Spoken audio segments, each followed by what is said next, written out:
ये नियम है कि भोगी माता पिता की संतान हमेशा भोगी ही जन्म लेगी। पहले बच्चों के जन्म के समय बहुत ध्यान दिया जाता है। माता पिता भी अपने तन और मन की पवित्रता होनी जरूरी है। संतानोत्पत्ति के लिए ही होना जरूरी है। तन मन की पवित्रता होगी तो ही अच्छी संतान पैदा होगी। तो माता पिता का सही दिमाग होगा तभी तो अच्छी संतान होगी, वरना तो टेंशन में तो वह टेंशन बढ़ जाएगी।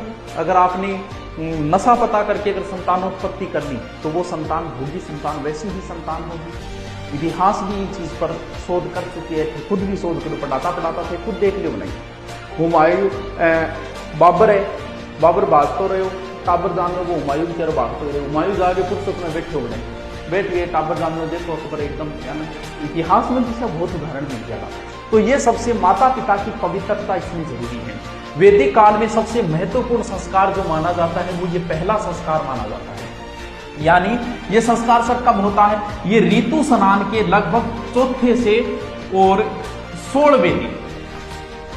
क्यों ऋतु संस्कार सब जानते हो, बच्चे नहीं रहे हो, बच्चा थे जान जो वो को मिला, तो चौथे से 16 दिन के बीच में ही बच्चे का गर्भ धारण होना चाहिए, ऐसा माना जाता है। इन दिनों का भी बहुत महत्वपूर्ण भाग होता है।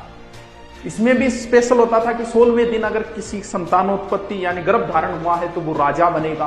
क्यों लास्ट टाइम में सारो जिक्र मैं कर कौन सकूं, ठीक है। तो ये कब होता है? ये शुरुआत के अंदर होता है। कहते हैं कि अगर 16वें दिन अगर संतानोत्पत्ति यानी संतान गर्भ धारण अगर 16वें दिन हुआ है तो वो सर्वश्रेष्ठ संतान होती है, वो राजा या उच्च पद को धारण करता है। आज राजा नहीं है तो आज एमएलए एमपी मान लो, तो राजा या एमएलए एमपी ही बनता है वो। ये सबसे पहला संस्कार है, कौन सा? गर्भ धारण संस्कार। यानी ऋतु टाइम समाप्त होते ही 4 से 16 दिन के बीच में होता है ये ऋतु संस्कार, ये पहला संस्कार है। ठीक है गुरुजी।